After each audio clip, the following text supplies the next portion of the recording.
हे बिरुद घेऊन शपथ घेतली आणि त्या स्वराज्याला खऱ्या अर्थानं उभारणीला सुरुवात झाली. स्वराज्याचं तोरण बांधलं गेलं. या स्वराज्याची निर्मितीच होत असताना मुळात लोकशाहीचा पाया छत्रपती शिवाजी राजे त्यावेळी घालत होते आणि तिथून पुढे क्रांतीसूर्य राष्ट्रपिता महात्मा ज्योतिराव फुलेंसारख्या माणसांनी तो वारसा छत्रपती शिवरायांच्या विचाराचा पेरण्याचं काम, पेरण्याची भूमिका इथं केल्याची तुम्हाला आणि मला पाहायला मिळते. राजर्षी शाहू छत्रपतींनी तोच विचार आपल्या कोल्हापूर नावाच्या संस्थानात राबवण्याची भूमिका घेतली आणि या सगळ्या महापुरुषांच्या कार्याचं संचित म्हणून आपल्याला बाबासाहेब आंबेडकरांनी भारताचं संविधान लिहिताना आम्ही भारताचे लोक असं म्हणत, मी सुरुवातीला जे सांगितलं की या सगळ्या संरचनेत जीव फुंकतील ते भारताचे लोक आहेत, आम्ही लोक आहेत. आणि तो विचार बाबासाहेबांच्या संविधानातून अभिप्रेत किंवा प्रवाहित होत असल्याचा तुम्हाला आणि मला त्या ठिकाणी पाहायला मिळतो. हे सगळं होत असताना हे संविधान उभं राहणं, या सगळ्या गोष्टी आम्हाला आज सुख देतात. या संविधानाच्या बळावरती मगाशी जो उल्लेख झाला की वामनदादांनी जे लिहिलं की बाबासाहेबांनी अनेक कष्टाच्या आणि मेहनतीच्या बळावरती अनेक वेदना सहन करून हे संविधान आमच्या हाती दिलं म्हणून वामनदादांनी जे लिहिलं की कालही मुजरेच केले रे माझ्या मेलेल्या बापाने, पण लोक मला मुजरे करते आज बा भीमाच्या प्रतापाने, होतो मातीत पडलेला, होतो मातीत जडलेला, माझं सोनच केलं रे एका मोठ्या सरापाने. खऱ्या अर्थानं बाबासाहेब आंबेडकरांनी या सगळ्या महापुरुषांच्या कार्याचं संचित त्या संविधानाच्या माध्यमातून अधोरेखित केल्याचं तुम्हाला आणि मला त्या ठिकाणी पाहायला मिळत असल्याचं आपल्याला लक्षात येते. पण हे सगळं करताना हे का बाबासाहेबांना उभं करावं असं वाटलं? ज्योतिराव फुलेंना सुद्धा या बाबी का कराव्याशा वाटल्या? कारण एक सगळ्यात महत्वाची गोष्ट आहे, ती गोष्ट ही आहे, या माणसांचा स्वाभिमान कुठेतरी दुखावला गेला. ज्योतिरावांचा कुठेतरी अपमान झाला, बाबासाहेबांचा कुठेतरी अपमान झाला, त्यांच्या स्वाभिमानाला ठेच पोहोचली आणि त्या अपमानाचा बदला जर घ्यायचा असेल तर व्यवस्थेत परिवर्तन करूनच घ्यायचा हा चंग या दोन माणसांनी बांधला. म्हणून एवढं मोठं विशाल स्वरूपाचं परिवर्तन ही माणसं या मातीत करू शकली, आपल्या लक्षात घेणं गरजेचं आहे. आम्ही त्यांच्याकडून काय शिकतो? पावलो पावले आमचा अपमान जरी होत असेल तर त्या अपमानाचा बदला घेण्यासाठी ध्येयापर्यंत पोहोचण्याची दांडगी इच्छाशक्ती आमच्यात जर जन्माला येत नसेल तर आम्ही कुठल्या बाबासाहेबांचे अनुयायी, आम्ही कुठल्या ज्योतिराव फुलेंचे अनुयायी, हा प्रश्न आपल्याला पडणं गरजेचं आहे. लहान असताना बाबासाहेब आंबेडकर 5-6 वर्षाचे असताना आईचं निधन व्हावं. बाबासाहेब आंबेडकर सांगतात, मोठं झाल्यानंतर अनेक भाषणात अतिशय बाबासाहेब आंबेडकर संवेदनशीलतेने उदाहरण सांगायचे की मी 5-6 वर्षाचा असताना, लहान असताना आत्याच्या घरी राहायचो, मोठा होत होतो. आत्याच्या घरासमोर एक लिंबाचं झाड होतं. त्या लिंबाच्या झाडाखाली आत्या दररोज सकाळी उठली की चुलीतली राख काढायची, लिंबाच्या झाडाखाली उकिरडा होता, त्या उकिरड्यावर आणून टाकायची. मी त्या झाडावरती चढायचो, झाडावरून थपकन खाली उडी मारायचो. उकिरड्यावर उडी मारताना मला गंमत आणि मजा वाटायची. येणारी जाणारी सवर्णांची लोक बघायची आणि म्हणायची, देशात प्लेगची साथ पसरली आहे, प्लेगनं पटापटा माणसं मरतायत, पण हे शूद्राचं पोरग कसं मरत नाही? बाबासाहेब आंबेडकर लहान असताना त्यांच्या मृत्यूची वाट या देशातल्या वर्णाभिमानी वर्णव्यवस्थेतल्या लोकांनी पाहिली. पण कल्पना करा, त्याच बाबासाहेब आंबेडकरांनी मोठं होऊन या देशाचं संविधान, स्वतःच्या काळजाचं रक्त आपल्या लेखणीला पाजून या देशाचं संविधान लिहिताना बाबासाहेब म्हणाले का, या माणसानं मला विरोध केलाय त्याच्यासाठी वेगळा कायदा, हा माणूस माझ्या सोबत होता याच्यासाठी वेगळा कायदा? संत साहित्यात जसं लिहिलंय की जो खंडावया घाव घाली त्या लावणी जाणे केली, दोघा एकची सावली वृक्ष जैसा. ही नैसर्गिक समतेची जी भावना असते, ती नैसर्गिक समतेची भावना बाबासाहेबांच्या अंतःकरणातून त्या संविधानात उमटल्याची तुम्हाला आणि मला पाहायला मिळते. आणि त्याची चव जी लोक चाखतायत ती फक्त महार, मान, सांबार या 3 जातीतली माणसं आहेत का? नाही. मी नेहमी सांगतो, अगदी अलीकडच्या काळात ज्या कुटुंबाला पिढ्यानपिढ्या मेंढ्यांच्या पाठीमागे फिरत धनगर समाजाला, धनगर परिवाराला एका मेंढपाळीचा व्यवसाय करावा लागतोय, अशा उन्हातानात मेंढ्यांच्या मागे भटकण्याची भूमिका तो धनगर समाज घेतोय. त्या धनगर कुटुंबामध्ये, एका अत्यंत गरीब कुटुंबामध्ये बिरदेव डोणे नावाचं पोरग जन्माला येतं. त्या पलीकडच्या भागात बिरदेव डोणे नावाचा पोरगा जन्माला येतो. बाबासाहेबांनी लिहिलेल्या संविधानाच्या बळावरती तो युपीएससी सारखी परीक्षा देऊ शकतो, IAS अधिकारी होतो. मेंढपाळीचा व्यवसाय करणाऱ्या कुटुंबात जन्मलेला बिरदेव डोणे IAS अधिकारी होतो आणि त्याच्या निघालेल्या विजयी मिरवणुकीमध्ये मी IAS अधिकारी झालो. पुन्हा देवी देवतांचे उपकार आहेत म्हणून त्यांचे फोटो डोक्यावर घेत नाही.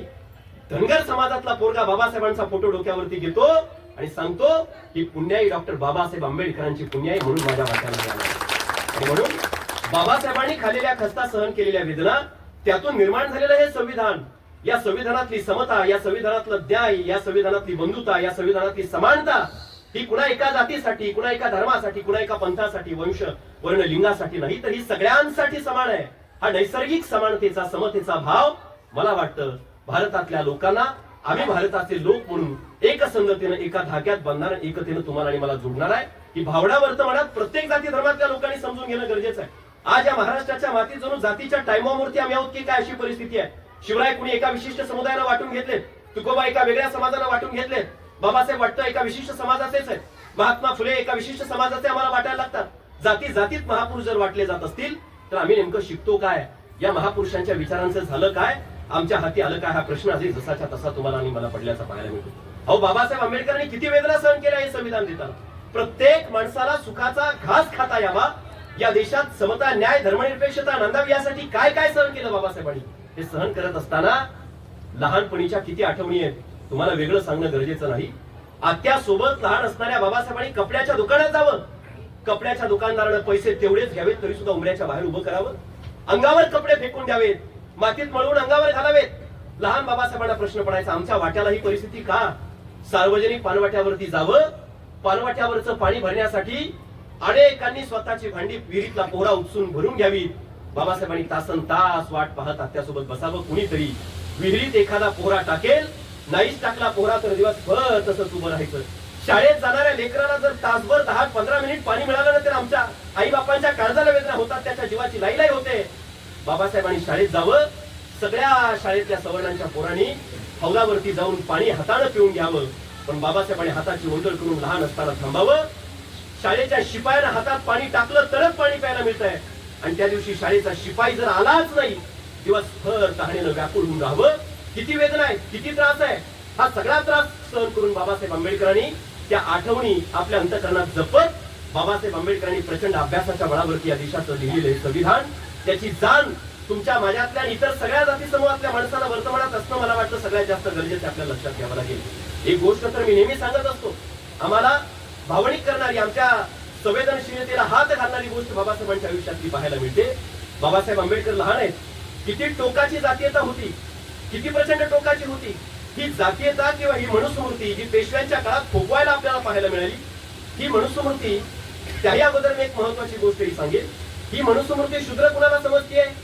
बऱ्याचदा असं वाटतं महार मांगाणी सांबार म्हणजे शूद्र आहे, पण ज्योतिराव फुलेंनी लिहिलेले काही संदर्भ जर पाहिले मग लक्षात येतं या मातीतल्या बहुजन म्हणून गणल्या गेणाऱ्या अनेक जातींना मनुस्मृतीने शूद्र लेखलंय. साधी गोष्ट आहे, कोल्हापूर संस्थानचे राजे असलेले छत्रपती शाहू महाराज पंचगंगे स्नानाला जातात.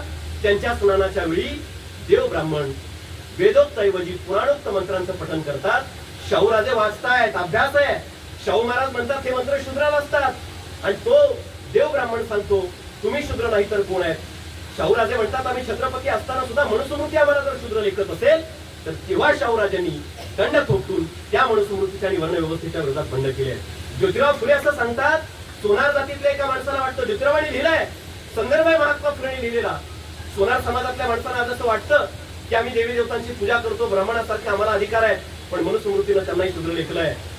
ज्योतिरावांनी सांगितलं पुण्यामध्ये पेशव्यांच्या काळात एका सोनार जातीतल्या माणसानं ब्राह्मणासारखा फक्त गंध लावला म्हणून त्या आकाराचं शिस तापून त्याच्या कपाळावरती तो आकार उमटवला गेला तापलेल्या शिष्यानं. या पद्धतीच्या शिक्षा दिल्या जात होत्या. यावरून लक्षात घेण्यासारखी गोष्ट आहे की जातीनुसार कदाचित मनुस्मृतीच्या जाचकतेचं प्रमाण, परिणामांचं प्रमाण कमी अधिक असेल, पण या मातीतल्या साळी, माळी, शिंपी, सोनार, लोहार, सांबार, महार, मांग, मराठा, मुसलमान, तेली, तांबोळी, धनगर, किती जाती सांगायच्या, सगळ्यांना मनुस्मृतीनं शूद्र लेखलंय. परिणामांचा प्रभाव कदाचित कमी अधिक होता हे मी आपल्याला या ठिकाणी सांगितलं. बाबासाहेब आंबेडकरांनी तर लहान असताना शाळेत जावं. आपल्याला माहित आहे उमऱ्याच्या बाहेर त्यांना पोतं टाकून बसावं लागायचं, उमऱ्याच्या आत सुद्धा प्रवेश नसायचा. उमऱ्याच्या बाहेर बाबासाहेब बसलेले आहेत, आणि बाबासाहेब आंबेडकर उमऱ्याच्या बाहेर बसलेले. संध्याकाळच्या वेळेला शाळा सुटावी, इंग्रजांचं शासन या देशात आहे. 5वी-6वीच्या वर्गात बाबासाहेब असतील, हातात पुस्तकं घेतली, पाठीवर पोतं आहे, घराच्या दिशेने निघाले. आकाशात मेघांनी गर्जना करायला सुरुवात केली. मेघांचं घर्षण झालं आणि विजा कडकडायला लागल्या. आकाशातून बघता बघता पाऊस बरसायला लागला. काळा कुट्ट अंधार दाटला आणि बाबासाहेबांना वाटलं आता पाऊस पडतोय, चिखल होतोय, हातातली पुस्तकं या पावसात भिजू नयेत. एका घराच्या आडोशाला लहानगे बाबासाहेब जाऊन उभे राहिले. एका घराच्या आडोशाला लहानगे बाबासाहेब उभे, आणि त्या घरातली सवर्ण समुदायाची बाई बाहेर येते. हे अस्पृश्य पोरग, हे शूद्र पोरग माझ्या घराच्या आडोशाला उभं राहिलंय असं म्हणत कंबरड्यात लाथ घालून बाबासाहेबांना घर वाटवलं म्हणत चिखलात फेकून ढकलून दिलं जातं. हातातली पुस्तकं माझ्या बाबासाहेबांची चिखलात पडतात, चिखलात भरतात. बाबासाहेबांच्या डोळ्यात पाणी असतं. लहानगे बाबासाहेब विचार करतात त्या पुस्तकाकडे पाहून, आज माझी पुस्तकं भिजून येत म्हणून या घराच्या आडोशाला उभा राहिलो, पण माझ्या जातीमुळे मला कंबरड्यात लाथ घालून चिखलात ढकललं गेलं. आज माझी पुस्तकं माझ्या जातीमुळे चिखलात आहेत. पडलेल्या पुस्तकांकडे डोळ्यात पाणी आणून पाहून बाबासाहेबांनी त्यावेळी सांगितलं, आज माझी पुस्तकं माझ्या जातीमुळे चिखलात आहेत, पण एक दिवस पुस्तकांसाठी घर बांधणारा या जगाच्या इतिहासातला पहिला माणूस हा भीमराव रामजी आंबेडकर झाला. पुस्तकांसाठी महल माझ्या बाबासाहेबांनी बांधला. हे स्वतःचं कर्तृत्व सिद्ध करण्याची उंची बाबासाहेबांनी कमावली आणि ती उंची कमावण्यासाठीचं प्रतिबिंब, तो आदर्श डॉक्टर बाबासाहेब आंबेडकर या मातीतल्या तुमच्या माझ्यासारख्या कोट्यावधी लोकांच्यासाठी होते हे समजून घ्या. वामनदादांनी जे लिहिलंय की उद्धरली कोटी कुळे भीमा तुझ्या जन्मामुळे, उद्धरलेल्या त्या प्रत्येक कुळामध्ये तुमचं माझं प्रत्येकाचं इथल्या प्रत्येक बहुजनांचं कुळ आहे. आमच्या शिक्षणाच्या पायाशी डॉक्टर बाबासाहेब आंबेडकर नावाचं मूळ आहे हे समजणं आणि त्याची जाण वर्तमानात या भारतातल्या लोकांना, आम्ही भारताचे लोक म्हणून या संविधानाचं सुख अनुभवताना असणं आणि समजणं मला वाटतं सगळ्यात जास्त गरजेचं. सांगण्यासारख्या बाबासाहेबांच्या कार्यकर्तृत्वाच्या संबंधानं बोलण्यासारख्या अनेक गोष्टी तुम्हाला आणि मला पाहायला मिळतात. विशेषतः आजच्या तरुणाईला बाबासाहेबांनी काय सांगितलंय, आजच्या समुदायाला बाबासाहेबांनी काय सांगितलंय, बाबासाहेबांनी जो स्वाभिमान दिला त्या स्वाभिमानाचं खरंच जतन तुम्ही आणि आम्ही करतो का, हाही प्रश्न आज वर्तमानात तुम्हाला मला पाहायला मिळतोय. बाबासाहेब आंबेडकर एका तरुणाला काय सांगतात. आज बऱ्याचदा तरुण पिढीला असं वाटतं की महापुरुषांची जयंती आली, विशेषतः शिवजयंती आली की कपाळावर चंद्रकोर कोरली की पोरांना वाटतं डोक्यात त्यांचे विचार जातात. कानात तशी वाळी घातली की वाटतं आमच्या कानात शिवाजी महाराजांचे विचार जातील. शिवाजी महाराजांसारखी दाढी वाढवली की वाटतं आम्ही शिवाजी महाराजांचे भक्त. बाबासाहेबांची जयंती आली की गाड्याला निळे झेंडे लावायचे आणि गाड्या वेगानं पळवल्या की आम्ही बाबासाहेबांचे भक्त. पण बाबासाहेबांनी खरा अनुयायित्व कोण आहे, खरा विचारांचा प्रवास करणारा माणूस, त्या विचारांच्या वाटेनं जगणारा माणूस, ते विचार कृतीत उतरवणारा माणूस बाबासाहेबांचा अनुयायी असतो. एकदा बाबासाहेबांचं एका मंचावर भाषण झालं. बाबासाहेबांनी स्वाभिमान शिकवलाय. बाबासाहेबांनी भाषण केलं. माझ्यासारखा एक पोरगा प्रचंड प्रभावित झाला, धावत धावत गेला, मंचावरून खाली उतरणाऱ्या बाबासाहेबांच्या पायावर पडला. बाबासाहेबांनी उचलून घेतला आणि तो पोरगा म्हणतो, बाबासाहेब मी तुमच्या भाषणानं प्रचंड प्रभावित झालोय, आजपासून मला तुमचा कार्यकर्ता म्हणून जगायचा आहे. बाबासाहेब हसले, म्हणाले तू काय करतोस. तो पोरगा म्हणतो मी काहीच करत नाही, कधी आवाज द्या तुमच्यासाठीच रिकामा आहे. बाबासाहेब आंबेडकर म्हणाले किमान कमवतोस पोटाची खळगी भरण्या इतका. तो पोरगा निशब्द झाला, संत झाला आणि बाबासाहेब आंबेडकरांच्या लक्षात आला हा पोटाची खळगी भरण्या इतकाही कमवत नाही. त्या दिवशी बाबासाहेबांनी त्याला सांगितलं, तुला माझा कार्यकर्ता व्हायचा असेल तर किमान तुला स्वतःच्या पोटाची खळगी भरता आली पाहिजे. पोटाची खळगी भरता येत नसेल तर एक दिवस पोटासाठी पाठीचा कणा वाकवशील आणि माझी अख्खी चळवळ एक दिवस माझ्या पाठीशी विकून खाल्ल्याशिवाय तू राहणार नाही. म्हणून बाबासाहेबांना कसे कार्यकर्ते अपेक्षित होते, बाबासाहेबांना स्वाभिमानी कार्यकर्ते अपेक्षित होते. बाबासाहेबांना आम्ही भारताचे लोक म्हणत असताना या देशातला प्रत्येक माणूस कसा अपेक्षित होता, बाबासाहेबांना तो स्वाभिमान जपणारा माणूस अपेक्षित होता. पण अण्णाभाऊंनी पुढे जे सांगितलंय, जग बदल घालून घाव मज सांगून गेले भीमराव, ते सांगताना अण्णाभाऊ म्हणतात बाबासाहेबांनी मला काय शिकवलंय तर शेळी हुंशानं 100 दिवस जगण्यापेक्षा वाघ हुंशानं 1 दिवस जगलेलं बरं. हा विचार अण्णाभाऊंनी बाबासाहेब आंबेडकरांकडून घेतले असा तुम्हाला आणि मला पाहायला मिळतो. तो स्वाभिमान बाबासाहेबांना आपल्या कार्यकर्त्यांकडून अपेक्षित होता. आणि हा स्वाभिमान कुठून येईल. बाबासाहेबांनी सांगितलं, महात्मा ज्योतिराव फुले जे सांगितलंय, विद्येविना मती गेली, मतीविना नीती गेली, नीतीविना गती गेली, गतीविना वित्त गेले, वित्ताविना शूद्र खचले. एवढे सगळे अनर्थ एका विद्येने केले. फक्त शिक्षण आमच्या उद्धाराचं मूळ आहे. शिक्षणातूनच हा बहुजन समाज उन्नती करू शकतो. म्हणून त्याच गोष्टी मी सांगणार नाही. बाबासाहेब म्हणाले शिक्षण हे वाघिणीचं दूध आहे, ते पिल्यानंतर कुठलाही माणूस गुरगुरल्याशिवाय राहणार नाही. जी स्वाभिमानाची गुरगुर जर करायची असेल तर शिकावं लागेल. म्हणून बाबासाहेब पुढे म्हणाले, म्हणून शिका, संघटित व्हा आणि संघर्ष करा. आम्ही इथंच थांबलो. बाबासाहेबांनी पुढे सांगितलंय, आम्ही संघर्ष करावर अडकलो. बाबासाहेबांच्या विचारातल्या चळवळी बहुधा संघर्षापर्यंत येऊन थांबल्या, संघर्षाच्या पुढे जाईना. बाबासाहेब आंबेडकर पुढे म्हणाले, शिका, संघटित व्हा, संघर्ष करा आणि शासनकर्ती जमात बना. महत्वाची, मोक्याची, होद्याची पदं आपण काबीज करणं गरजेचं आहे. हे सांगताना बाबासाहेबांनी एक सिद्धांत दिलाय. त्या काळामध्ये फुको नावाचा एक विचारवंत होता. फुको त्याने थिअरी डेव्हलप केली होती, सिद्धांत लिहिला होता, अनेक ग्रंथ लिहिली. फुकोने एक सिद्धांत सिद्ध केला आणि तो सिद्धांत एका वाक्यात होता. तो असा होता, फुको नावाच्या विचारवंताचा सिद्धांत असा होता, नॉलेज इज अ पॉवर. ज्ञान ही सत्ता आहे, knowledge is a power. Babasaheb Ambedkar जन्माला येईपर्यंत अनेक विचारवंत यायचे. फुको असं म्हणाला, त्याच्या सिद्धांताचा आधार घ्यायचा. बाबासाहेब जन्माला आले, बाबासाहेबांनी ग्रंथ लिहिली, बाबासाहेबांनी सिद्ध केलं. बाबासाहेब म्हणाले, no, knowledge is not power. Babasaheb Ambedkar म्हणाले, power is a real knowledge. सत्ता हेच खरं ज्ञान आहे. शासनाची, मोक्याची, हुद्द्याची पदं काबीज करा. आज वर्तमानात भल्या भल्या सत्ताधीशाच्या पायी ज्यांनी सुद्धा लोणन घालत असल्याचे आपल्याला पाहायला मिळतात. माझ्या जमातीनं, माझ्या समुदायानं ज्ञानाच्या बळावर भविष्यात शासनकर्ती जमात झालं पाहिजे, सत्तेतली मोक्याची पदं काबीज केली पाहिजे. ही आशा डॉक्टर बाबासाहेब आंबेडकर यांनी तुमच्या माझ्याकडून अपेक्षित केलेली आहे. ते आम्हाला समजणं कार्यक्रमाच्या निमित्तानं मला वाटतं गरजेचं आहे. आज सांगण्यासारख्या अनेक गोष्टी या विषयाच्या संदर्भाने तुम्हाला आणि मला पाहायला मिळतात. आज जाती जाती तुम्ही आणि मी महापुरुषांना वाटून आणि विभागून घेतलं. महात्मा ज्योतिराव फुलेंनी जर जातीचा विचार केला असता तर ज्योतिरावांनी पुढच्या काही बाबी केल्या असत्या का, हा विचार आहे. शिवरायांनी जातीचा विचार केला असता, एका विशिष्ट जातीपुरतं शिवाजी महाराजांनी काम करत राहिले असते तर तुमचा माझा उद्धार झाला असता का, प्रश्न आहे. अहो, ज्योतिराव फुले नावाच्या माणसानं जातीच्या पलीकडे जावं. जेम्स डग्लस नावाच्या माणसानं दुर्दैवानं शिवरायांची समाधी शोधावी, त्याला सापडून 1869 ला त्यानं तत्कालीन काळात बॉम्बे टाइम्स नावाने चालणारा आजचा टाइम्स ऑफ इंडिया, त्यावेळी बॉम्बे टाइम्स नावाने चालायचा, त्यात बातमी लिहावी आणि सांगावी की दुर्दैव शिवाजी महाराजांची समाधी महाराष्ट्रातल्या लोकांना सापडत नाही. आणि महात्मा फुलेंनी ते इंग्रजी वर्तमानपत्र वाचावं आणि सकाळी उठावं, सहकार्याला घेऊन रायगडावरती जावं, रायगडावरती जाऊन शिवरायांच्या समाधीचा शोध घ्यावा, त्या समाधीला धुवावं, फुलं अर्पण करावी, गावच्या ग्रामदोषानं धावत यावं, ज्योतिरावांशी हुज्जत घालावी की तुम्ही शूद्र शिवाजीच्या समाधीवर फुलं अर्पण करताय, आम्ही गावचे ग्रामदोषी असताना आम्हाला दक्षिणा देण्याचं सोडून माझ्या ज्योतिरावाने 2 पावलं मागे सरावं. वस्ताद लवजी साळवेंच्या तालमीत ज्योतिराव फुले जायचे आणि ग्रामदोषाच्या 2 कानपडात लावून द्याव्यात आणि त्याला सांगावं. आणि तुमच्यासारख्या गुरूंची, आज बागेश्वर बाबा जे सांगतोय ना, ज्योतिरावांनी त्यावेळी सांगितलंय तुमच्यासारख्या गुरूंची माझ्या शिवाजीराजांना गरज नाही. तिथं पोवाडा लिहिला सांगितलं माझे शिवाजीराजे कुलवाई भूषण आहे. ज्योतिरावांनी सांगितलं माता पाणी खेळे गुरु कोण त्याचा, मी पोवाडा गातो छत्रपती शिवाजीराजांचा. या देशातली नाही, या जगातली पहिली शिवजयंती क्रांतीसूर्य राष्ट्रपिता महात्मा ज्योतिराव फुले नावाच्या माणसानं सांगितलं. कुठे जातीचा विचार. भिडेंच्या वाड्यात मुलींसाठी शाळा सुरू केली, 6 मुली शिकायला आल्या. त्या 6 मधल्या 4 मुली ब्राह्मण समाजाच्या होत्या. एकही मुलगी ज्योतिरावांच्या जातीची नव्हती. वनवन आयुष्याची करत राहिले क्रांतीसूर्य ज्योतिराव फुले आणि सावित्रीबाई मुलींच्या शिक्षणासाठी केली. काय अपेक्षा आहे, मनस्मृती सांगायची लेखी पाळी जर शिकल्या, मुली जर शिकल्या तर त्या अक्षरांच्या आळ्या होतात आणि आळ्या पतीच्या ताटात जातात. म्हणून मुलींनी शिकू नये. ज्योतिराव शिकवत राहिले, सावित्रीबाई मातीवर अक्षर गिरवत राहिल्या. घरात अंगावरल्या कपड्यासहित आई बापाने त्यांना घराच्या बाहेर काढलं. महात्मा फुलेंनी पुन्हा कमर्शियल अँड कॉन्ट्रॅक्टिंग नावाची कंपनी स्थापन केली. त्या साह्यानं अर्थसहाय्य मिळवलं. ज्योतिरावांनी तो सगळा पैसा समाजासाठी लावला. महात्मा ज्योतिराव फुले आणि सावित्रीबाईंनी शिकवलं. या देशातल्या मुलींच्या शिक्षणाची व्यवस्था झाली आणि एखादी द्रौपदी मुर्मू नावाची माऊली या देशाची राष्ट्रपती होऊ शकली. या पाठीची ज्योतिराव फुले आणि डॉक्टर बाबासाहेब आंबेडकर याची जाण असणं मला वाटतं वर्तमानात गरजेचं. सावित्रीबाई अंगावर एक साडी घालून दुसरी साडी घेऊन ज्यावेळी शाळेत जायच्या, इथं महिलांनी हे बाब समजून घेणं गरजेचं आहे.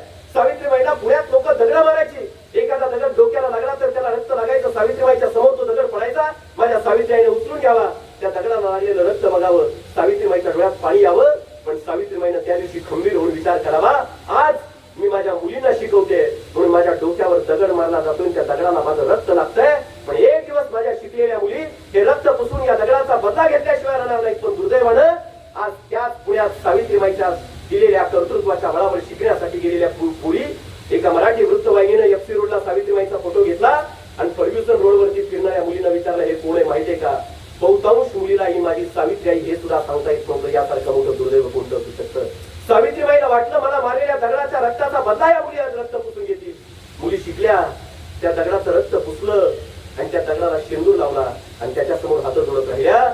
खरं वंदन आणि अभिवादन अपेक्षित होतं माझ्या सावित्रीबाईंच्या प्रतिमेसमोर, हे लक्षात घेणं गरजेचं. 1882 ला या देशात आलेल्या हंटर आयोगच्या समोर महात्मा ज्योतिराव फुलेंना पाचारण केलं होतं. माझे ज्योतिराव सुडबूट आणि टाय घालून इतर विचारवंतांसारखे जाऊ शकले असते, पण या देशातल्या गोरगरिबांची बहुजनांची अवस्था काय हे दाखवण्यासाठी ज्योतिरावांनी फाटके कपडे अंगावर घातले, डोईवर मुंडाचं घातलं. माझे ज्योतिराव 1882 ला हंटर आयोगच्या समोर गेले आणि ज्योतिराव फुलेंनी या देशातल्या we the people of India आम्ही म्हणतो, या देशातल्या आम्ही भारताचे लोक म्हणून आमचा स्वाभिमान रचण्याच्या पायाची ज्योतिराव फुलेंचं कर्तृत्व आहे. ज्योतिरावांनी त्यावेळी इंग्रजांना सांगितलं, हंटर आयोगाला त्या कमिशनला सांगितलं, एक राष्ट्र काय म्हणताय. We know we Indian are one nation but crores of my Indian brothers are in India without education. या देशातले माझे कोट्यावधी बहुजन बांधव आज शिक्षणाशिवाय वंचित आहेत. तुम्ही मंदिरं बांधताय, तुम्ही अनेक वास्तू बांधताय, त्यापेक्षा पुण्यातल्या प्रत्येक पेठेमध्ये मला शाळा उभी असणं अपेक्षित आहे. त्या शिक्षणाची व्यवस्था करा हा आग्रह ज्योतिरावांनी धरला. प्राथमिक शिक्षण या देशातल्या गोरगरीब बहुजनांना मोफत द्या, सक्तीचं करा हा आग्रह ज्योतिरावांनी धरला. कुणाच्या लक्षात आलं नाही. कोल्हापूर संस्थानच्या राजर्षी शाहू महाराजांनी आपल्या संस्थानात प्राथमिक शिक्षण ज्योतिरावांचा विचार ऐकून सक्तीचं केलं आणि पुढे आरटीई राईट टू एज्युकेशन 2010 ला कायदा आला.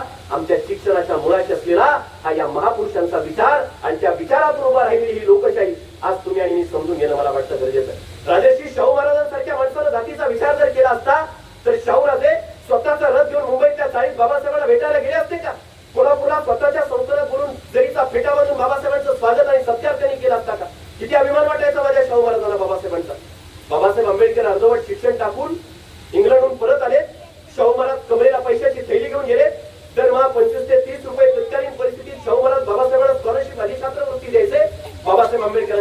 गेले, रमा मातेचे तर हात थरथरायला लागले. कोल्हापूर संस्थांचा राजा आपल्या दारात आलाय. शाहू महाराज वरती जात आहेत, बाबासाहेब आंबेडकर पाहतायत. शाहू महाराज कमरेची थैली करून बाबासाहेबांना सांगतायत की भीमराव, तुमच्यासारख्या विद्वानाची या देशाला गरज आहे, अर्धवट राहिलेलं शिक्षण पूर्ण करा. बाबासाहेब म्हणतात, महाराज तुम्ही कोल्हापूर संस्थानचे राजे आहेत. शाहू महाराज, आम्ही रयत आहे. तुम्ही रयतेला तुमच्या दारात बोलवायचं असतं, तुम्ही आवाज दिला असता तर आम्ही आलो असतो, तुम्ही इथे येण्याची काय गरज आहे? किती मोठं म्हणे शाहू महाराजांचं. शाहू महाराज म्हणतात, भीमराव, आम्ही फक्त कोल्हापूर नावच्या एका संस्थानाचे राजे आहोत, तुम्ही अखिल विश्वाच्या ज्ञानाचे राजे आहात. भीमराव, अखिल विश्वाच्या ज्ञानाचे. हे मोठं मन असलेली माणसं या मातीत होती. शाहू महाराजांनी कोल्हापूरमध्ये एखाद्या गंगाराम कांबळे नावाच्या माणसानं, अस्पृश्य समाज असल्या एका शूद्र म्हणून गणण्यात आलेल्या माणसानं चहाचं हॉटेल टाकावं. त्या गंगाराम कांबळेला लोकांनी जातीवरून टोचण्या द्याव्यात, कोणी त्याच्या हॉटेलला प्रतिसाद देऊ नये. माझ्या शाहू राजानं जरीचा फेटा घातलेल्या माझ्या शाहू राजानं अभिमानानं स्वतःचा रथ घेऊन यावं, गंगाराम कांबळेच्या हॉटेल समोर स्वतःचा रथ थांबवावा, खाली उतरून अभिमानाने जाऊन गंगारामला आवाज द्यावा आणि त्याच्या हॉटेलमध्ये जाऊन चहा प्यावं आणि वर्ण व्यवस्थेच्या या व्यवस्थेच्या छाताळावर थया माझ्या शाहू महाराजांनी त्या परिस्थितीमध्ये नाचावं. हा विद्रोह शाहू राजांनी केला. हा पाया या देशाच्या लोकशाहीचा या महापुरुषांच्या कर्तृत्वातून रचला गेला. म्हणून अभिमानानं आम्ही भारताचे लोक ही स्वाभिमानाची बाब तुमच्या आणि माझ्या मुखात आज येते. या मुळाशी माणसं असल्याची तुम्हाला आणि मला पाहायला मिळत आहे. या सगळ्या गोष्टी जात पात धर्मपंथाच्या पलीकडे जाऊन आज तुम्ही मी आणि प्रत्येकाला लक्षात घेणं मला वाटतं गरजेचं आहे. शेवटच्या टप्प्यात एवढंच सांगेल, बाबासाहेब आंबेडकरांनी या देशाचं संविधान लिहिलं. भारताचे लोक म्हणून या देशाचा आत्मा, या संविधानात या लोकशाही जीव, भारताचे हे लोक एकत्रित येऊनच फुंकू शकतात ही अभिलाषा बाबासाहेबांनी व्यक्त केली. बाबासाहेब आंबेडकरांनी संविधान लिहिलं म्हणून आम्हाला बाबासाहेब आंबेडकर मोठे वाटतात, बरोबर. पण बाबासाहेब आंबेडकरांचं ते एकच मोठेपण आहे का? या जगाच्या पाठीवर अनेक देशांचे संविधान लिहिले गेले की नाही? अमेरिकेचं कोणीतरी लिहिलं असेल, इंग्लंडचं कोणीतरी लिहिलं असेल. बाबासाहेबांनी संविधान लिहिलं हे त्यांचं मोठेपण आहे. पण त्याहीपेक्षा जास्त मोठेपण दुसरं आहे. बाबासाहेब आंबेडकर हे या जगाच्या इतिहासातले एकमेव व्यक्ती आहे की ज्या एका माणसानं एकाच जन्मामध्ये एक घटना, ज्या घटनेवर हा देश चालायचा ती मनुस्मृती नावाची एक घटना जाळली आहे, एक व्यवस्था मातीत गाडली आहे आणि भारताचं संविधान लिहून दुसरी नवी सुसज्ज व्यवस्था रचली. एका आयुष्यात तेवढं मोठं काम करणारा पहिला माणूस आहे जगातला. दुसरा कुठलाही माणूस तुम्हाला आणि मला पाहायला मिळत नाही. आज स्वाभिमान डॉक्टर बाबासाहेब आंबेडकरांकडून घेण्यासारखा आहे. या बाबी आम्हाला बाबासाहेब आंबेडकरांकडून आणि या महापुरुषांकडून शिकण्यासारख्या आम्हाला पाहायला मिळतात. या देशाच्या संविधानाचं लोकशाहीचं मोल काय आहे? आमचं संविधान, आमची लोकशाही का मोठी आहे? एकदा अमेरिकेचे तत्कालीन राष्ट्राध्यक्ष बराक ओबामा आमच्या देशात आले होते, भारतात आले होते. त्यावेळी भारताचे पंतप्रधान मनमोहन सिंग होते. मनमोहन सिंग भारताचे पंतप्रधान असताना बराक ओबामा भारतात आले आणि बराक ओबामांचा तो सगळा औपचारिक स्वागताचा कार्यक्रम वगैरे झाला आणि बराक ओबामांनी एक इंग्रजी पुस्तक घेतलं आणि त्या पुस्तकावरती लिहिलं, from the oldest democracy to the biggest democracy. म्हणजे जगातल्या सगळ्यात जुन्या लोकशाहीकडून, म्हणजे अमेरिकेला सगळ्यात जुनी लोकशाही आपण म्हणतो ना, जगातल्या सगळ्यात जुन्या लोकशाहीकडून भारतासारख्या जगातल्या सगळ्यात मोठ्या लोकशाहीला मी हे पुस्तक भेट देतोय असं म्हणत पंतप्रधान मनमोहन सिंगांकडे त्यांनी दिलं. कॉम्रेड सीताराम येचुरी नावाचे खासदार शेजारी उभे होते. कॉम्रेड सीताराम येचुरी म्हणाले, मिस्टर ओबामा, सॉरी, नाही mister Obama, you are not oldest democracy नाही तर बिगेस्ट डेमोक्रेसी. मिस्टर ओबामा, तुम्ही जगातली सगळ्यात जुनी ही नाही आणि जगातली सगळ्यात मोठी ही लोकशाही नाही आहे. ओबामा म्हणाले, असं कसं काय? त्यावेळी सीताराम येचुरी असं म्हणतात, तुमच्या देशाला स्वातंत्र्य मिळालं साधारणतः 1760-62 दरम्यान अमेरिकेला स्वातंत्र्य मिळालं. वसाहतवाद वगैरे तिथून तुम्हाला मुक्ती मिळाली, तुम्हाला स्वातंत्र्य मिळालं 1760-62 दरम्यान. पण तुमच्या देशामधल्या निग्रो म्हणून हिनवल्या जाणाऱ्या गोरगरीब बहुजन समाजाला, महिलांना मताचा अधिकार देण्यासाठी तुम्हाला 1962 साल उजळावं लागलं. आमच्या भारत नावाच्या देशाला स्वातंत्र्य मिळालं 1947 ला आणि आमच्या बापानं, बाबासाहेब आंबेडकरांना 1950 ला एका फटक्यात आमच्या जातीचा, पातीचा, धर्माचा, पंथाचा, वर्णाचा, वंशाचा, लिंगाचा विचार न करता आमच्यातल्या प्रत्येक प्रौढ माणसाला मताचा अधिकार दिलाय. म्हणून आमची लोकशाही जगातील सगळ्यात जुनी लोकशाही, आमची लोकशाहीची किंमत आहे. त्या मताच्या एका अधिकारातून बाबासाहेबांनी टाटा, बिर्ला, अंबानी, अदानी सगळ्यांना एका पंक्तीत आमच्या सोबत आणून बसवलं. एक मत, एक किंमत प्रत्येक माणसाला दिली. मुस्लिम समाजामधला इलाही जमादार नावाचा कवी लिहितो, मुस्लिम समाजातल्या इलाही जमादार नावाच्या माणसाला वाटतात ते असं लिहितात, बाबासाहेबांनी काय दिलं आम्हाला?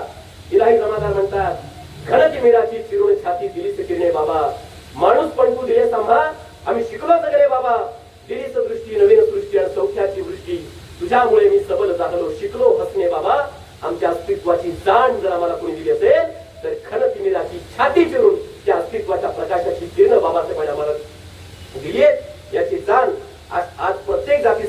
माणसाला त्या संविधानाला समजून घेत असताना असणं मला वाटतं गरजेचं आहे. बोलण्यासारख्या प्रचंड विशाल गोष्टी आहेत. बाबासाहेबांचं एका क्षेत्रात कामच नाही. मगाशी उपमहापौर महोदयांनी बोलताना नामांतराचा विषय काढला. मी मराठवाड्याचा आहे. आमच्या मराठवाडा विद्यापीठाला बाबासाहेबांचं नाव का दिलं गेलं, का द्यावं, त्याच्या मागं कारण आहे. उगाच कुणीतरी उठलं आणि म्हणाला बाबासाहेबांचं नाव द्या असं नाही आहे. मराठवाडा निजामाच्या ताब्यात आहे. निजामाच्या ताब्यात असलेल्या या मराठवाड्याचं भविष्य बाबासाहेबांच्या इंग्रजांची सत्ता असताना लक्षात आलं. बाबासाहेब मराठवाड्यात आले. बाबासाहेबांना समजलं मराठवाड्यातल्या माणसांना शिक्षण जर घ्यायचं असेल तर या माणसांना उस्मानिया विद्यापीठात हैदराबादला जावं लागतंय. मराठवाड्यात शिक्षणाची सोय नाही. उस्मानियाला हैदराबादला जावं लागतंय. मराठीत शिकायची सोय नाही. उर्दूतून शिकावं लागतंय. बाबासाहेब म्हणाले यांचं भविष्य अंधारात आहे. बाबासाहेब छत्रपती संभाजीनगरला आले आणि बाबासाहेब आंबेडकरांनी मिलिंद महाविद्यालयाची स्थापना केली. धारतोड बाबासाहेबांनी तिथं उभं केलं. आमच्या शिक्षणाची सोय मराठवाड्याच्या मातीतल्या लोकांची बाबासाहेबांनी केली. मराठवाड्याच्या मातीतल्या प्रत्येक जाती धर्माच्या लोकांच्या वरती बाबासाहेबांचे शैक्षणिक उपकार आहेत. म्हणून त्या विद्यापीठाला बाबासाहेब आंबेडकरांचं नाव हे लक्षात घेणं गरजेचं आहे. सांगण्यासारखे बोलण्यासारखे किती विषय आहेत, किती क्षेत्र आहेत. बाबासाहेब आंबेडकरांनी एका क्षेत्रात काम केले का? उत्तम वकील, गोरगरिबांचे खटले बाबासाहेब लढायचे. तुम्हाला माहित आहे जे जवळकर बागडेने देशाचे दुश्मन नावाचं पुस्तक लिहिलं. टिळकवाद्यांनी विरोध केला, खटला भरला. बाबासाहेब समोर आले. त्यांना न्याय बाबासाहेब आंबेडकरांनी मिळवून दिला. कुणाच्या जातीचा विचार केला का? नाही. या मातीखाली दबलेल्या माणसांचे हुंकार या देशातले वर्तमानपत्र दैनिक अक्षरबद्ध करत होती. बाबासाहेब म्हणाले माझ्या लोकांसाठी मी समोर येतोय. मातीखाली दबलेल्या माणसाचे हुंकार अक्षरबद्ध करण्यासाठी बहिष्कृत भारत आणि मूक नायक सारखी पाक्षिक दैनिक बाबासाहेब आंबेडकरांनी काढल्याची पाहायला मिळतात. बाबासाहेब आंबेडकर दामोदर नदी खोरे बहुउद्देशीय प्रकल्प परिषदेचे अध्यक्ष होते. पाकरानगर सारखी धरणं उभं राहिली. या धरणांच्या निर्मितीमध्ये बाबासाहेबांचा मुख्य विचार असल्याचा पाहायला मिळतोय. बाबासाहेबांनी दामोदर नदी खोरे बहुउद्देशीय प्रकल्प परिषदेचा अध्यक्ष असताना केलेले भाषण तर फार उत्तम आहे. कधी मिळालं तर वाचा. बाबासाहेबांचा तो एक विचार त्या भाषणातला इतका मोलाचा आहे. बाबासाहेब असं म्हणतात पडणारं अतिरिक्त पाणी आम्हाला संकट वाटतं. बाबासाहेब म्हणतात अतिरिक्त पाणी हे राष्ट्रासाठी संकट नाही. त्या पाण्याचं योग्य व्यवस्थापन केल्यास जल ही राष्ट्राची संपत्ती होऊ शकते. हा मोठा आर्थिक सिद्धांत बाबासाहेबांनी दिला. जग त्याच्याकडे आर्थिक विचार म्हणून बघते. लक्षात घ्या. या देशाच्या बाबासाहेबांना एक एक रुपया शिक्षणासाठी जमवावा लागला. त्या बाबासाहेबांना एक एक रुपयासाठी खर्च आणि वेदना खाव्या लागल्या. त्या बाबासाहेबांनी या देशाची अर्थव्यवस्था जिथून चालते त्या रिझर्व्ह बँक ऑफ इंडियाचा पाया डॉक्टर बाबासाहेब आंबेडकरांनी रचलाय. किती मोठ्या गोष्टी आम्हाला बाबासाहेबांच्या पाहायला मिळतात. कोणीतरी असं म्हणतं, भगतसिंग असं म्हणाले जर इंग्रजांच्या तावडीतून वाचलो फाशीपासून तर भगतसिंगांसारखा क्रांतिकारक लढवय्या सांगतो उरलेलं सगळं आयुष्य मी बाबासाहेब आंबेडकरांच्या चळवळीला व्यतीत केल्याशिवाय राहणार नाही. ही उंची आहे बाबासाहेबांची. ही उंची आमच्या देशाच्या लोकशाहीची. आता बोलण्यासारख्या अनेक बाबी आहेत पण वेळेच्या मर्यादा आहेत. शेवटचं एवढंच सांगेल, आज पुतळ्यांचं देव प्रचंड कुठल्याच आपल्याला दिसायला लागतंय. वक्ते येतात, व्याख्याते येतात, पुस्तक आम्ही वाचतो पण शिकतो काय हा सगळ्यात मोठा प्रश्न आहे. कृतीत काय उतरवतो हा सगळ्यात मोठा प्रश्न आहे. एकदा एका शहरात असंच व्याख्यान झालं. वक्त्याच्या मागे सगळ्या महापुरुषांचे पुतळे होते, सगळेच महापुरुष. वक्ता जाताना कंटाळून म्हणाला माझं ऐकून जर नाही काय घेता आलं तर ठीक आहे पण किमान या पुतळ्यांकडून तरी काहीतरी घ्या. लोकांनी काय केलं माहितीये का? वक्ता निघून गेला. कुणी ज्योतिरावांच्या डोक्यावरची पगडी घेऊन गेलं. कुणाला बाबासाहेबांची लेखणी आवडलं ते लेखणी घेऊन गेलं. कुणाला गांधीजींचा चष्मा आवडला तर चष्मा काढून घेऊन गेलं. पुतळेच्या पुतळे लोक घेऊन गेले. सकाळी उजळून पाहिलं लोकांचं पुतळ्यांवरचं प्रेम. लोक महापुरुषांच्या पुतळ्यांच्या प्रेमापोटी अख्खे पुतळे घेऊन गेले. काहींनी माती सुद्धा खांदून नेली. पण दुर्दैव एका गोष्टीचं वाटलं, त्या सगळे पुतळे तिथून नेले होते. आनंद आहे, लोकांचं प्रेम आहे पुतळ्यांवर. पण त्यातल्याच डॉक्टर बाबासाहेब आंबेडकरांच्या पुतळ्याच्या हातातलं भारतीय संविधानाचं पुस्तक तिथं तसंच पडलं होतं. ते कोणीच घेऊन गेलं नव्हतं. याचं वास्तव आहे. पुतळ्यांच्या या सगळ्या बाबींपेक्षा सुद्धा या सगळ्या महापुरुषांनी केलेल्या कार्याचं सार, सगळ्या महापुरुषांनी म्हणजे तुकाराम महाराजांनी जे सांगितलं वारकऱ्यांचा धर्म कोणता? भेदा भेद ब्रह्ममंगळ हा खरा वैष्णवांचा धर्म आहे. अरे वेदांचा तो अर्थामासीच ठावा हेरानी भावा भार माता. बहुजनांचा माता गाथेतून ठिकाणावर आणला तुकाराम महाराजांनी. हे तुकाराम समजून येणं गरजेचं आहे. संत तुकामेळ्यांनी लिहिलेले अभंग समतेची भाषा बोलणारे ते समजून येणं गरजेचं आहे. वारकऱ्यांचा धर्म कोणता? तिथून सुरू झालेला हा प्रवास भारतीय संविधानापर्यंत येऊन ठेपतो. तो सगळ्या महापुरुषांच्या कार्याचं सार आणि संचित त्यात सामावून घेत असल्याचं आम्हाला पाहायला मिळतो. ही भावना या कार्यक्रमाच्या निमित्तानं, या विषयाच्या निमित्तानं व्यक्त करेल. या धावत्या ओघात जे काही तुम्हा सगळ्यांच्या समोर मांडता आलं ते तुम्ही मोठ्या धैर्यानं ऐकून घेतलं त्याबद्दल मी आपल्या सगळ्यांचे अंतःकरणापासून आभार व्यक्त करतो. मला दिलेला वेळ संपून मी मर्यादा ओलांडली आहे त्याबद्दल आयोजकांची अंतःकरणापासून दिलगिरी या कार्यक्रमाच्या निमित्तानं व्यक्त करतो. आणि भारताचे लोक म्हणून वर्तमानात चाललेल्या सगळ्या गोष्टींकडे नजरअंदाज न करता आमचं काहीतरी कर्तव्य या संविधान लोकशाही प्रती आपण निभावलं पाहिजे. हे कसं असावं हे सांगण्यापूर्वी मी आयोजक सर्वच आयोजकांचे विशेषत्व रोहिदासजी जाधव त्यांच्या सगळ्या सहकार्यांचे, फुले आंबेडकर विचार प्रसारक मंडळ भोर जिल्हा पुणेचे आणि आपल्या सगळ्यांचे आभार मला दिलेल्या यथोचित आदरातिथ्याबद्दल व्यक्त करतो. आणि शेवटी आजच्या या वर्तमान परिस्थितीत तुमचा माझा सगळ्यांचा लोकशाही संवर्धनाच्या दृष्टिकोनातून कसा वाटा असला पाहिजे हे सांगणारी एक हिंदी कविता सांगेल की आमचं कार्य कर्तृत्व काय असावं. ती कविता अशी आहे की एक तालाब के किनारे एक इमारत को लग गई आग, मच गए भागम भाग, किसी ने आग पर पानी डाला तो किसी ने आग में गिरे लोगों को बाहर निकाला, सभी ने वही किया जो था जिसकी पहुंच में, एक चिड़िया भी थी जो डाल रही थी पानी भरकर अपनी सोच में, तब पेड़ पर बैठा कौवा बोला कि चिड़िया रानी तू सुई की नोक से पहाड़ खोद रही है, तेरे सोच में जितना पानी आएगा उससे आपका एक शोला भी नहीं बुझ पाएगा. तब चिड़िया ने दिया जवाब एकदम लाजवाब. चिड़िया बोली मेरे भाई मैं तेरी बात को मानती हूँ, मेरे भाई मैं तेरी बात को मानती हूँ, अपने सोच में बसी पानी की क्षमता भी पहचानती हूँ, मगर जिस दिन इस घटना का इतिहास लिखा जाएगा आपका नाम आग लगाने वालों में नहीं बल्कि आग बुझाने वालों में लिखा जाएगा. एवढी एकच बाब आपण स्मरणात ठेवा. एवढी अपेक्षा व्यक्त करतो आणि थांबतो. धन्यवाद. जय जिजाऊ, जय शिवराय, जय ज्योती, जय क्रांती, जय भीम. सर्वच मान्यवरांच्या उपस्थितीत त्यांचा सन्मान होतोय. आदरणीय राहुलजी गिरी, आदरणीय कशोरदादा साळुंके, आदरणीय खराते सर, आदरणीय गिरीशजी बनकर, आदरणीय यशवंतराव खुंटे यांच्या उपस्थितीत हा सन्मान होतो.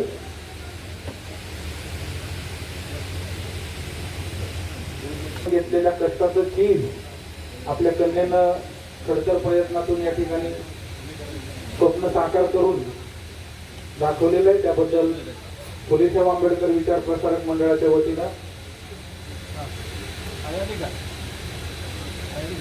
अंकिताताई यांचा सन्मान या ठिकाणी होतोय. आदरणीय डॉक्टर इम्रान खान, आदरणीय डॉक्टर राहुलजी गिरी, कशोरदादा साळुंके, खराते सर, बनकरजी आणि कोटेजी, योगेश कांबळे, द्वितीय सत्राचे अध्यक्ष. एकदा जोरदार काय पुन्हा एकदा पोलीस उपनिरीक्षक पदावर आपण अशाच यशस्वीतेला कार्यरत राहाल अशी शुभेच्छा देतो आणि मान्यवरांना विनंती करतो कृपया आपण स्थानापन्न व्हावं. धन्यवाद. तसंच त्यांच्यातील पुष्पगुच्छ देऊन सन्मान करावा. तसेच संविधानाची प्रास्ताविका आणि बाबासाहेब आंबेडकरांच्या प्रतिमाचे सन्मान सोहळ्याचं स्वरूप असेल. या सर्व यशस्वी उमेदवारांचं भावी आयुष्यासाठी यांना शुभेच्छा मंडळाच्या वतीनं. आपले समतेचे भाऊ छत्रपती शाहू महाराज यांच्या विचारांची ज्योत आपण अविरतपणे या भोर तालुक्यामध्ये तेवत ठेवली आणि याच्या माध्यमातून संपूर्ण महाराष्ट्रामध्ये तुमच्या विचारांचे पायी जो गिरीश बनकर आज या ठिकाणी बोलतोय. रोहिदासकर 4 वर्षापूर्वी याच संमेलनात आला होता आणि तिथून तो भेटला. खरं तर 2009 पासून या चळवळीमध्ये काम करतो. पण चळवळीत काम करत असताना प्रत्येक व्याख्यानात, प्रत्येक कार्यक्रमात एकच विचार घेऊन जायचो की राजसत्तेशिवाय ती चळवळ पुढे चालणार नाही. म्हणूनच प्रत्येक इलेक्शनमध्ये धडपडत होतो आणि धडपडत असताना यावर्षी झेडपीला उभा राहिलो आणि बाबासाहेबांच्या विचारांनीच खऱ्या अर्थानं प्रभावित होऊन मी ही निवडणूक लढवली. मी भाषणाला सुरुवात करण्यापूर्वी एका गोष्टीचा आवर्जून उल्लेख करेल. पक्ष पार्टी संघटनेच्या पलीकडे जाऊन माझ्यासाठी बाबासाहेबांनी संविधान आहे. त्यामुळे ज्या विकृत मानसिकतेतून ज्या व्यक्तीने काल छत्रपती शिवाजी महाराजांच्या बाबतीत ज्या प्रकाशकावरती अन्यायकारक भाषा वापरली त्या गायकवाड नामक विकृतीचा मी जाहीर निषेध व्यक्त करतो. इथून माझा विद्रोह सुरू होतो. लक्षात घ्या, मी बाकीच्या गोष्टी काय मानणारा नाही. ज्या पक्षात आहे त्या पक्षातला जे आमदार आहे त्या आमदाराने ही विकृत वाक्य उद्गारलं. ही धमक आमच्यामध्ये कुणी निर्माण केली तर विश्वरत्न डॉक्टर बाबासाहेब आंबेडकरांनी निर्माण केली. आणि त्या बाबासाहेबांचा विचार जर पुढे न्यायचा असेल तर खऱ्या अर्थानं आता सरांनी सांगितलं की जे जे शिक्षण घेतात, जे शिक्षण घेतील ते वाघासारखे गुरगुरतील. ते वाक्य जरा बदलताना दिसतंय रोहिदास सर. जे शिक्षण घेत आहेत ते वाघासारखे गुरगुरत नाहीत तर ते गुणगुणायला लागलेले. काय गुणगुणायला लागलेले? बहुजनांची चळवळ आता जातीची चळवळ व्हायला लागलेली आहे. बहुजन चळवळ विस्कटून टाकण्याचं पाप आताच्या या विद्यमान काही कर्मठांनी केलं आणि आपण त्या जाती जातीमध्ये विखुरलं गेलो. कारण होतं आरक्षण. आता शासकीय नोकऱ्यांमध्ये आरक्षण किती राहिले, मग शासकीय नोकऱ्यात किती राहिल्यात हे आम्हाला सांगावं लागेल. त्यावेळी आरक्षणाच्या चळवळी कुठेतरी मागे पडतील आणि खऱ्या अर्थानं न्यायाच्या चळवळी, संवैधानिक मार्गावर चालण्याच्या चळवळी, आमच्या अधिकारांच्या चळवळी पुढे येतील. ती चळवळ कधी पुढे येईल तर बहुजन म्हणून आपण सगळे एकसंध होऊ तर आणि तर पुढे येतील. बहुजन चळवळ मागे पडली आणि बहुजनांमध्ये विशिष्ट निर्माण करून जातीच्या चळवळी पुढे आल्या. आज अन्याय झाला तरी पहिल्यांदा माझ्या आडनावावरून माझी जात शोधली जाते आणि मदतीचा ओघ सुरू होतो. मी कुठल्या जातीतला आहे मग त्याच जातीच्या समूहाने तिथे यायचं आणि येऊन मला मदत करायची का नाही ते ठरवायचं. हे अतिशय दुर्दैवी आहे. विशेष करून मी जास्त वेळ घेणार नाही. घामाच्या धारा तुमच्या सगळ्या शरीरामध्ये ओलेचंब झालेले आहेत. मला एकच सांगायचंय, जे दुर्दैव आता या महाराष्ट्रामध्ये पुरोगामी महाराष्ट्र म्हणून आपण ओळखलं जातो, ज्याला बसवांपासून जी आपल्याला परंपरा अगदी तुकाराम महाराजांनी आपली टाळकी ठिकाणावर आणली, फुले शाहू आंबेडकरांनी या लोकशाहीचे स्तंभ सगळ्यात प्रभावीपणे मांडले आणि ते स्वतः कर्तबगारीने सिद्ध केले, त्याच पुरोगामी महाराष्ट्राचा आता प्रतिगामी महाराष्ट्र अतिशय वेगाने होतोय. आणि सर्वात पहिल्यांदा सगळ्यात पुढे ज्यांचा वाटा आहे त्या माझ्या लाडक्या बहिणी आहेत. आम्ही गुणगुणायला लागलो, पण काय गुणगुणायला लागलो? सावित्रीबाईंनी तुम्हाला शिकवलं, हे कशासाठी शिकवलं हेच आम्ही विसरलो आणि व्रतवैकल्याच्या सगळ्या ओळी गुणगुणायला लागलो, पुराणाच्या कथा गुणगुणायला लागलो. नाही ना, त्या ठिकाणी नको नको ते व्रतवैकल्यामध्ये गुंतलो गेलो आणि खरात नावाची विकृती या महाराष्ट्रामध्ये निर्माण होते आणि पैसे देऊन आम्ही स्वतःच शोषण त्या ठिकाणी करायला लागलो. हे दुर्दैव आहे.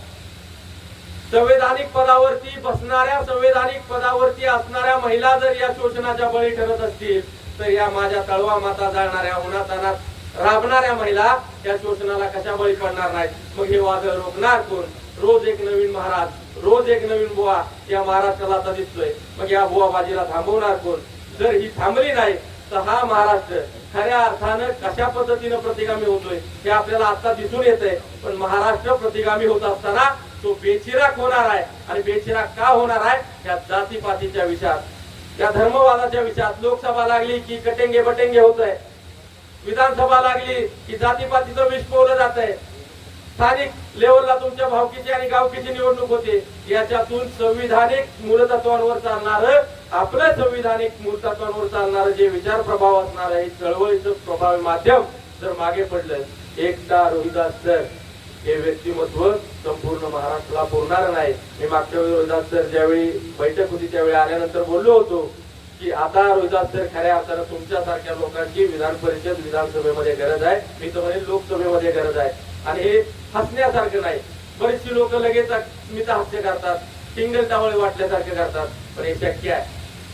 जर गिरीश बनकर नावाचा एक चळवळीतला युवक, तरुण, तरणा, बाण पोरगा हे सगळे विचार घेऊन पुढे गेलाय. सातारा जिल्हा परिषदेची अवहेलना तुम्ही पाहिली. त्या सातारा जिल्हा परिषदेमध्ये एकटाच लढत होतो. बाकी सपोर्टिव्हला सगळे जरी असते तरी बाबासाहेबांचा विचार आणि बाबासाहेबांच्या घोषणा या फक्त मुखोद्गत करत नव्हतो, तर ते वागण्यात आणि माझ्या दिसण्यात तुम्हाला कळत होतं.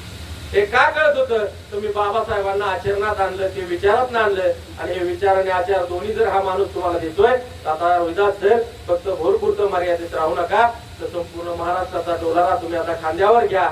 माझ्यासारखे असंख्य युवक तुमच्या मागे चालण्यासाठी तयार आहेत. तुम्ही ती फक्त धाडस करा. कारण एक माणूस, बाबासाहेबांचा एक विचार मी कायम प्रत्येक ठिकाणी सांगतो की 1 लाखाचा मॉब ज्यावेळी समोरून येत असतो, तो चुकीच्या मार्गाने चाललेला असतो, त्याला रोखण्याचं सामर्थ्य फक्त एकाच असतं. तो एक माणूस जो पुढे गेला आणि त्यांना जर दिशा दाखवण्याचं काम केलं, किंबहुना विरोध करण्याचं जरी काम केलं, तरी त्या एकाचा इतिहास दिला जातो. 1 लाखाचा इतिहास दिला जात नाही. मला खात्री आहे त्या 1 लाखांच्या मॉबला रोखण्याचं काम रोहिदास सर तुमच्या माध्यमातून होत आहे. त्याचा बाईक मी आहे. आणि उद्याचं भविष्य या तरण्या बांध आपल्या युवकाच्या माध्यमातून आपल्याला उज्ज्वल करायचं आहे. एवढीच मी या ठिकाणी अपेक्षा करतो, व्यक्त करतो. आमचा जो सन्मान केला, खऱ्या अर्थानं संविधानाचं प्रियांबल तुम्ही आम्हाला या ठिकाणी दिलं, त्याबद्दल आपल्या सगळ्या आयोजकांचं, रोहिदास सर, त्याचबरोबर फुले शाहू आंबेडकर विचार प्रसारक मंडळाचं मी जाहीर आभार या ठिकाणी व्यक्त करतो आणि थांबतो. जय हिंद, जय महाराष्ट्र, जय भीम, नमो बुद्धाय.